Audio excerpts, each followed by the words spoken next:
India Legal presents Courts Roundup.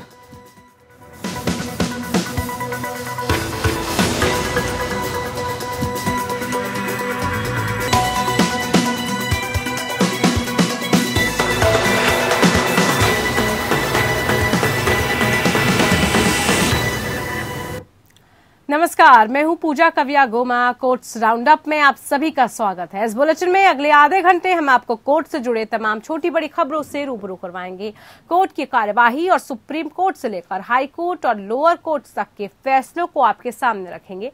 आगे बढ़ने से पहले एक नजर डालते हैं हेडलाइंस पर।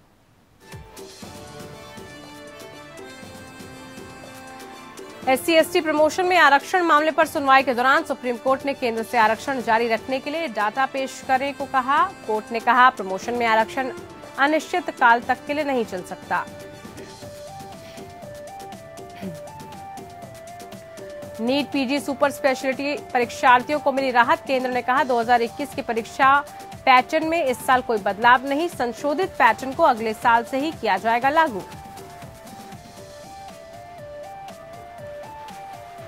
लव जिहाद विरोधी कानून को चुनौती देने वाली याचिकाएं निर्धारित समय पर सूचीबद्ध नहीं होने पर इलाहाबाद हाई कोर्ट ने रजिस्ट्री को लगाई फटकार। रजिस्ट्री के अधिकारी के खिलाफ कार्रवाई की चेतावनी।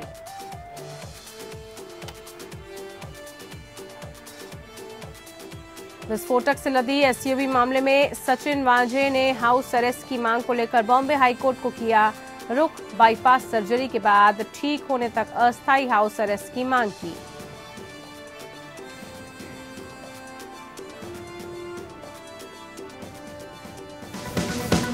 India Legal presents Courts Roundup.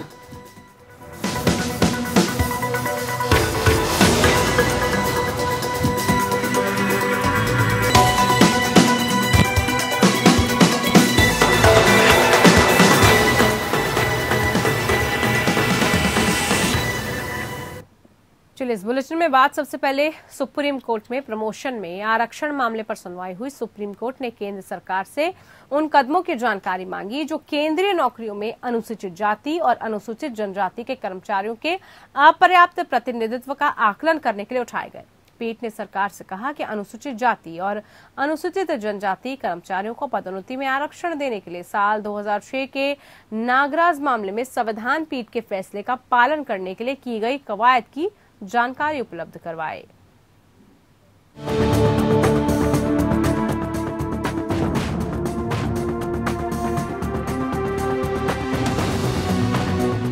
Supreme court ने प्रमोशन में आरक्षण मामले में सुनवाई की। कोर्ट ने इसे परेशान करने वाला बताते हुए कहा कि केंद्र सरकार ने अनुसूचित जाति और अनुसूचित जनजाति के लोगों के लिए पदोन्नति में आरक्षण को बंद नहीं किया। भले ही नौकरियों के कुछ वर्गों में उनकी संख्या क्रमशः 15% और 7.5% की ऊपरी सीमा से अधिक हो गई। सुप्रीम कोर्ट ने केंद्र सरकार को निर्देश दिया है कि वह प्रमोशन में आरक्षण जारी रखने के फैसले को सही ठहराने के लिए उसके सामने डेटा पेश करे। कोर्ट ने ये पाया है कि अनुसूचित जातियों और अनुसूचित जनजातियों के लिए प्रमोशन में आरक्षण अनिश्चित काल तक नहीं चल सकता है। हालांकि ये तब तक चलेगा जब तक उनका पर्याप्त प्रतिनिधित्व नहीं हो जाता। जस्टिस L नागेश्वर राव, संजीव खन्ना और BR गवई की पीठ प्रमोशन में आरक्षण की नीति को जारी रखने के केंद्र के फैसले की वैधता की जांच कर रही है। बेंच ने अटॉर्नी जनरल KK वेणुगोपाल और अतिरिक्त सॉलिसिटर जनरल बलबीर सिंह से तलब किया। पीठ ने कहा कि 1997 के बाद सरकार ने प्रमोशन में आरक्षण जारी रखने के लिए उनके प्रतिनिधित्व की पर्याप्तता या अपर्याप्तता का पता लगाने के लिए क्या अभ्यास किया है। एक विशेष अवधि के बाद अनुसूचित जाति, अनुसूचित जनजाति का प्रतिनिधित्व 15 और 7.5% से अधिक होना तय है। हम ये पता लगाना चाहते हैं कि क्या सरकार द्वारा ये डेटा प्राप्त करने के लिए कोई अभ्यास किया गया था। ऐसा डेटा कहाँ है जो कहता है कि प्रमोशन में आरक्षण को सही ठहराने के लिए प्रतिनिधित्व में कमी है। हमें डेटा दिखाएं। पीठ ने ACG से कहा, आप प्रमोशन में आरक्षण को कैसे उचित ठहराएंगे?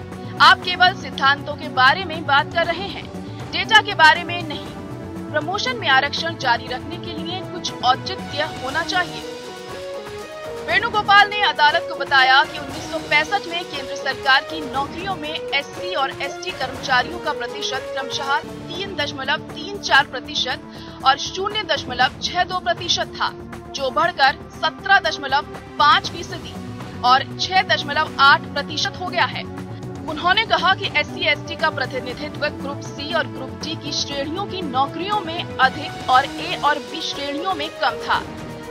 एजी ने ये भी तर्क दिया कि पर्याप्त प्रतिनिधित्व का मतलब है कि सरकार नौकरियों में उनका हिस्सा जनसंख्या में उनके हिस्से के अनुपात में होना चाहिए। पीठ केंद्र की इस याचिका पर सुनवाई कर रही है, जिसमें सुप्रीम कोर्ट ने इंदिरा सहनी मामले में अनुसूचित जाति, अनुसूचित जनजाति के कर्मचारियों को 5 साल की अवधि के बाद प्रमोशन में आरक्षण देने की अधिसूचना को रद्द करने की दिल्ली उच्च न्यायालय के आदेश को चुनौती दी थी। Bureau report, APN news. चलिए, रिपोर्ट तो हमने आपको दिखा दी कि क्या कुछ रहा इस पूरे प्रमोशन के आरक्षण के मामले पर। संवाददाता भी हमारे साथ ज्यादा जानकारी के लिए हैं, विवेक चंदेल हमारे साथ जुड़ चुके हैं। विवेक, ST/SC के प्रमोशन में आरक्षण मामले पर केंद्र को क्या निर्देश दिए गए हैं? फिलहाल इस मामले में अभी कोई निर्देश नहीं जारी किया है, लेकिन जब कल सुनवाई हो रही थी तो सुप्रीम कोर्ट ने कहा था केंद्र सरकार हमें वो डाटा बताए जिससे वो ये डिसाइड करती है कि जो SC/ST में प्रमोशन है उसका औचित्य कितना है और किस हिसाब से दिया जा रहा है, उसका पैमाना इन्होंने क्या कर रखा है। तो आज अटॉर्नी जनरल ने इस मामले में अपना पक्ष रखते हुए बताया कि दरअसल जो क्राइटेरिया है पदोन्नति में आरक्षण के लिए क्लास ए के ऑफिसर्स में ये नहीं होता है, लेकिन सी और डी क्लास में आरक्षण होता है, लेकिन उसके डाटा के लिए जो पर्याप्त चीजें हैं वो सरकार के पास नहीं है। दूसरा चीज उन्होंने कहा, ये भी एक्सेप्ट किया कि सरकार के पद मतलब सरकार के इन पे कहीं न कहीं इस मामले में समस्या है और जो डाटा है वो भी पर्याप्त नहीं, तो समस्या तो बनी हुई है। लेकिन उन्होंने ये जरूर कहा कि जो आरक्षण का विषय है वो पर्याप्तता को लेकर हमें जानकारी जुटाने की जरूरत है, जो कि हमारे पास नहीं है। तो सुप्रीम कोर्ट ने इस पे अभी कोई आदेश जारी नहीं किया, लेकिन जो इसमें तमाम पक्षकार हैं उनका भी पक्ष चल रहा है। जैसा कि इंदिरा जयसिंह आज अपना पक्ष रख रही थी, उन्हीं के बाद ये मामला आज सुनवाई के लिए खत्म हो गया और कल उनका पक्ष रखने का सिलसिला जारी रहेगा। लेकिन सवाल ये है कि इस मामले में जो केंद्र सरकार है उसका भी ये कहना है कि जो सुप्रीम कोर्ट के जो जजमेंट है वो जजमेंट आरक्षण की बात तो करते हैं, लेकिन उसका क्राइटेरिया तय करने की बात वो सरकारों के ऊपर निर्भर करता है। सुप्रीम कोर्ट ने भी ये साफ साफ कह दिया था कि हम किसी सरकार को ये नहीं कह सकते कि पदोन्नति में आरक्षण का आप जो क्राइटेरिया तय करिए वो कैसे करेंगे और कैसे लागू करना है। क्योंकि जब परसों मामले की सुनवाई जब हुई तो अटॉर्नी जनरल या और राज्यों की तरफ से जब पक्ष रखा गया तो सुप्रीम कोर्ट से ये कहा गया कि सुप्रीम कोर्ट ही इसके लिए एक ले डाउन गाइडलाइन करते, तो सुप्रीम कोर्ट ने इसके लिए साफ साफ मना करते कि हम उसके लिए यहाँ नहीं बैठे हुए हैं। तो अब सवाल ये है कि जो क्राइटेरिया डिसाइड करने वाला है वो पक्षों की दलील सुनने के बाद, क्योंकि जो याचिकाएं थी उनका यही कहना था कि तमाम हाईकोर्ट जो है, कई मामले हाईकोर्ट में जब जाते हैं और हाईकोर्ट ये कह देता है कि जब आप पदोन्नति में आरक्षण की बात कर रहे हैं तो जो आपने क्राइटेरिया, जिस क्राइटेरिया के आधार पर आपने प्रोन्नति दी है वो उचित नहीं है। इस लिहाज से बहुत शुक्रिया विवेक सिंह चंदेल आपका जानकारी पहुंचाने के लिए। तो इधर NEET PG सुपर स्पेशलिटी परीक्षा 2021 के पाठ्यक्रम में अंतिम समय में बदलाव को चुनौती देने के मामले पर केंद्र सरकार ने सुप्रीम कोर्ट को बताया कि नीट सुपर स्पेशलिटी की इस बार की परीक्षा मौजूदा पैटर्न के अनुसार आयोजित की जाएगी। Additional solicitor general Aishwarya Bhati ने कोर्ट को बताया कि नीट सुपर स्पेशलिटी 2021 के संशोधित पैटर्न को अगले साल से लागू किया जाएगा। ये संशोधित पैटर्न शैक्षणिक वर्ष 2022-23 से प्रभावी होगा।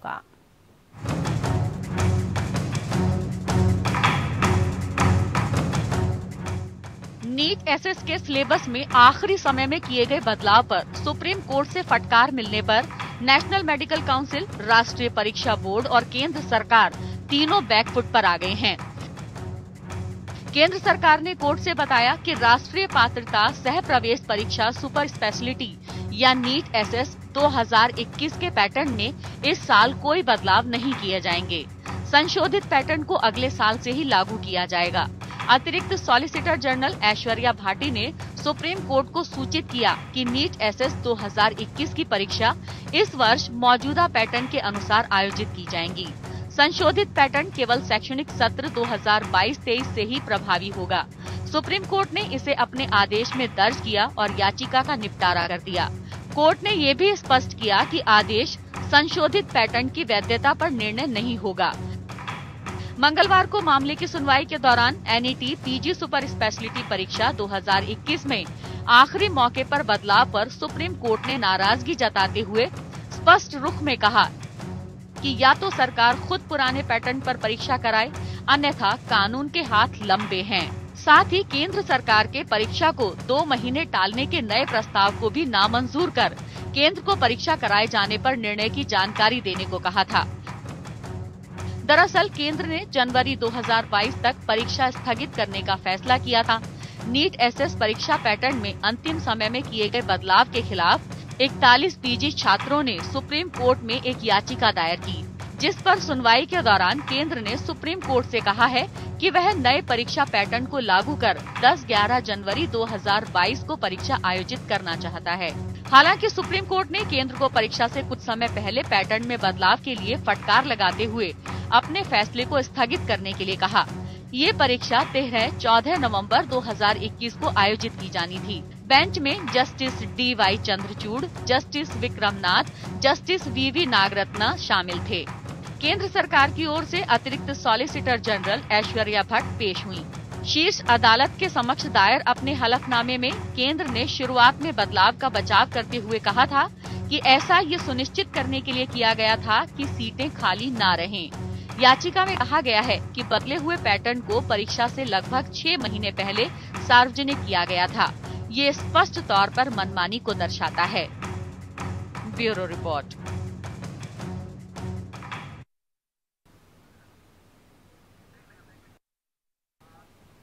सुप्रीम कोर्ट ने कहा कि अनुशासनहीनता के लिए किसी छात्र को फटकारना उसे आत्महत्या के लिए उकसाने के समान नहीं होगा।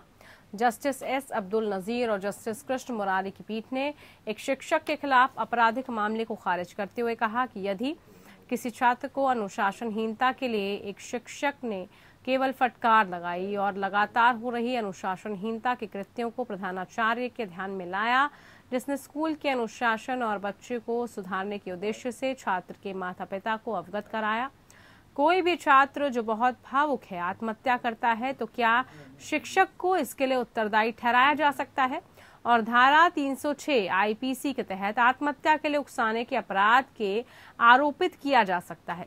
प्रश्न पर हमारा उत्तर नहीं है। मामले में 14 साल के एक लड़के ने आत्महत्या की और सुसाइड नोट में उसने अपने शिक्षक का नाम लिया। मृतक छात्रा की मां ने आत्महत्या के करीब 7 दिन बाद आईपीसी की धारा 306 के तहत एफआईआर दर्ज कराई। आरोप लगाया कि उसके बेटे ने शिक्षक द्वारा मानसिक प्रताड़ना के कारण आत्महत्या की। एफआईआर रद्द करने की मांग को लेकर शिक्षक ने हाईकोर्ट का दरवाजा खटखटाया। इलाहाबाद हाईकोर्ट ने उत्तर प्रदेश के लव जिहाद विरोधी कानून को चुनौती देने वाली 2 याचिकाओं को निर्धारित समय के अनुसार सूचीबद्ध नहीं करने पर रजिस्ट्री को फटकार लगाई। कोर्ट सौरभ कुमार नाम के एक व्यक्ति द्वारा कानून को चुनौती देने वाली याचिका पर सुनवाई कर रहा था। कार्यवाहक मुख्य न्यायाधीश मुनीश्वर नाथ भंडारी और न्यायमूर्ति पीयूष अग्रवाल की पीठ ने कहा कि 2 अन्य याचिकाओं को निर्धारित समय के अनुसार सूचीबद्ध नहीं किया गया। इस प्रकार अदालत ने 22 अक्टूबर को सुनवाई के लिए सभी 3 याचिकाओं को सूचीबद्ध किया और निर्देश दिया कि उपरोक्त निर्देश को पूरा करने में चूक के परिणाम स्वरूप रजिस्ट्री के अधिकारी के खिलाफ कार्रवाई होगी। अदालत ने यह भी कहा कि सुनवाई के लिए याचिकाओं को सूचीबद्ध किया जाना था, लेकिन रजिस्ट्री द्वारा ऐसा नहीं किया गया और इसलिए मामलों को अब 22 अक्टूबर को सुनवाई के लिए नए सिरे से सूचीबद्ध किया गया। तीसरी याचिका कानून के खिलाफ दायर की गई है। 2 अन्य याचिकाएं ऑली association for advocacy and legal investigative बनाम स्टेट ऑफ यूपी और शोभना समिति बनाम स्टेट ऑफ यूपी, तीनों को बुधवार को सूचीबद्ध किया जाना था, लेकिन अदालत के समक्ष केवल एक याचिका सूचीबद्ध की गई थी। वर्तमान याचिका जिसे मंगलवार को सुनवाई के लिए सूचीबद्ध किया गया, एक सौरभ कुमार द्वारा स्थानांतरित किया गया है। वरिष्ठ अधिवक्ता SF नकवी ने अधिवक्ता शाश्वत आनंद और देवेश सक्सेना के साथ तर्क दिया, जो कि लागू अधिनियम यानी उत्तर प्रदेश धर्म गैर कानूनी धर्मांतरण निषेध अधिनियम 2021 के प्रभाव और संचालन पर रोक लगाने की मांग करता है। इसके अलावा याचिका में प्रतिवादियों को निर्देश देने के लिए अंतरिम परमादेश की मांग की गई है कि वो विवाह के अनुसंधान या विवाह की प्रकृति के संबंध में उसके द्वारा धर्मांतरण के मामलों में आक्षेपित अधिनियम के अनुसरण में कोई दंडात्मक कार्रवाई न करें। आदर्श कुमार हमारे साथ अधिवक्ता जुड़े हैं ज्यादा जानकारी के लिए। आदर्श जी, जिस तरह से लव जिहाद कानून के खिलाफ याचिकाओं को सूचीबद्ध करने में हेरफेर की बात सामने आई है, ऐसे में आप ये बताएं कि कोर्ट की रजिस्ट्री में केस कैसे सूचीबद्ध किए जाते हैं और इसकी प्रक्रिया क्या है, कैसे छेड़छाड़ संभव है, क्या पहले भी ऐसे ही कुछ जो शिकायतें हैं वो कभी आ चुकी हैं? जी बताना चाहेंगे, आज इस मामले में इलाहाबाद हाईकोर्ट ने उत्तर प्रदेश के लव जिहाद विरोधी कानूनी को चुनौती देने वाली 2 याचिकाओं को निर्धारित समय के अनुसार सूचीबद्ध नहीं करने पर रजिस्ट्री को फटकार लगाई है। वहीं मामले में इलाहाबाद हाईकोर्ट के कार्यवाहक मुख्य न्यायाधीश मुनीश्वर नाथ भंडारी और न्यायमूर्ति पीयूष अग्रवाल की पीठ ने कहा कि इस याचिका के साथ 2 और अन्य याचिकाओं को निर्धारित समय के अनुसार सूचीबद्ध किया जाना था, लेकिन रजिस्ट्री द्वारा ऐसा नहीं किया गया। तीसरी याचिका कानून के खिलाफ दायर गई थी, जो Ali association for advocacy and legal initiatives बनाम स्टेट ऑफ यूपी और दूसरी शोभा स्मृति बनाम स्टेट ऑफ यूपी, तीनों को आज सूचीबद्ध किया जाना था, लेकिन अदालत के समक्ष केवल एक सूचीबद्ध की गई थी। वहीं कोर्ट ने यह कहा कि निर्देश को पूरा करने में चूक के परिणाम स्वरूप रजिस्ट्री के अधिकारी के खिलाफ कार्रवाई होगी। और कोर्ट ने यह भी कहा कि मामला इसलिए भी अहम है क्योंकि सीबीआई ने पिछले दिनों सुप्रीम कोर्ट रजिस्ट्री को भी फटकार लगाई थी और चिंता जाहिर की थी कि जिस तरह से कारपोरेट केसों की सुनवाई के लिए प्रायोरिटी दी जा रही है वह चिंताजनक है। और कोर्ट ने आगे ये भी कहा कि मामलों केसों से सूचीबद्ध करने में होने वाली प्रणाली के साथ साथ छेड़छाड़ जो का मामला है वो बहुत ही गंभीर है। क्योंकि बहुत शुक्रिया आदर्श आपका जानकारी पहुंचाने के लिए। तो वहीं मुंबई पुलिस के पूर्व सिपाही सचिन वाजे ने हाल ही में बाईपास सर्जरी के बाद ठीक होने तक अस्थायी हाउस अरेस्ट की मांग करते हुए बॉम्बे हाईकोर्ट का रुख किया। वाजे रिलायंस इंडस्ट्रीज के चेयरपर्सन मुकेश अंबानी के आवास के बाहर मिली विस्फोटकों से लदी एसयूवी और कारोबारी मनसुख हिरेन की मौत के मामले में मुख्य आरोपी हैं। उन्हें हाल ही में राष्ट्रीय जांच एजेंसी कोर्ट ने बाईपास सर्जरी के लिए एक निजी अस्पताल में भर्ती होने की अनुमति दी। विशेष न्यायिक अदालत ने पहले उनके हाउस अरेस्ट की अर्जी खारिज कर दी थी। विशेष न्यायाधीश ने निर्देश दिया था कि वाजे को तत्काल तलोजा केंद्रीय कारागार में स्थानांतरित किया जाए और 1 महीने तक जेल अस्पताल में रखा जाए। कोर्ट ने यह भी स्पष्ट किया है कि पिछले निर्देशों के मुताबिक वाजे को घर का बना खाना ही दिया जा सकता है और जरूरत पड़ने पर जेजे अस्पताल में शिफ्ट भी किया जा सकता है। इस आदेश को चुनौती देते हुए वाजे ने अधिवक्ता रौनक नाइक के माध्यम से उच्च न्यायालय का रुख किया। एनआईए की ओर से पेश हुए विशेष वकील संदेश पाटिल ने अर्जी में जवाब देने का समय मांगा। वाजे की याचिका में बॉम्बे हाईकोर्ट द्वारा तलोजा जेल में खराब जेल की स्थिति पर भीमा कोरेगांव के आरोपी डॉक्टर वरवर राव को अंतरिम जमानत देने के अपने आदेश पर प्रकाश डाला, जो वाजे की जेल में बंद था। वाजे ने प्रस्तुत किया कि जेल अस्पतालों में स्थिति इतनी खराब थी कि तपेदिक आदि जैसे अन्य संक्रमणों के अनुबंध का एक उच्च जोखिम था। उन्हें अलग से वापस तलोजा जेल में लाया गया तो उनका स्वास्थ्य खतरे में पड़ जाएगा। मुंबई की एक अदालत ने क्रूज शिप ड्रग मामले में गिरफ्तार किए गए 4 और लोगों को 14 अक्टूबर तक नारकोटिक्स कंट्रोल ब्यूरो की हिरासत में भेज दिया। इस प्रकार बॉलीवुड अभिनेता शाहरुख खान के बेटे आर्यन खान समेत कुल 16 लोगों को अब एनसीबी की हिरासत में भेज दिया गया है। एनसीबी की ओर से पेश हुए विशेष लोक अभियोजन अद्वैत सेठना ने बुधवार को अदालत के समक्ष प्रस्तुत किया कि चारों आरोपी उस पार्टी का आयोजन टीम का हिस्सा थे जिसे क्रूज पर आयोजित किया जाना था। सजल यादव द्वारा ब्रीफ किए गए अधिवक्ता हर्ष गोकरेडे ने रिमांड का विरोध करते हुए कहा कि उनकी नजरबंदी अवैध थी। सबमिशन सुनने के बाद और कथित जब्ती के आधार पर अतिरिक्त मुख्य मेट्रोपॉलिटन मजिस्ट्रेट आरएम नर्लिकर ने माना कि जांच की आवश्यकता थी और 14 अक्टूबर तक एनसीबी को हिरासत में लिया गया। जिन 4 आरोपियों को रिमांड पर लिया जाना था उसमें गोपाल आनंद, समीर सहगल, मानव सिंघल और भास्कर अरोड़ा हैं। वो कथित तौर पर क्रूज पर कार्यक्रम पार्टी के आयोजक थे। एनसीबी ने लंबी पूछताछ के बाद गिरफ्तार किया। ड्रग्स मामले में एनसीबी ने आर्यन खान को रविवार को हिरासत में लिया और उनसे लगातार पूछताछ की जा रही है। आर्यन खान की व्हाट्सएप चैट में पैसों की लेन देन का खुलासा हुआ। चैट में सामने आया कि उन्होंने बैंक ट्रांजैक्शन के लिए कैश की मांग की थी। एनसीबी ने कहा कि चैट्स में कई कोड नेम पाए गए हैं और उसका पता लगाने की कस्टडी जरूरत है।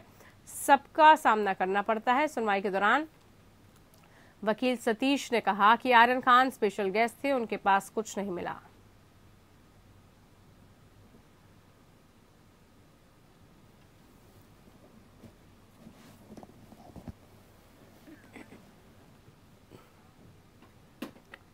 चलिए इसी के साथ कोर्ट्स राउंड अप में फिलहाल के लिए इतना ही। नमस्कार। India Legal presents Courts Roundup.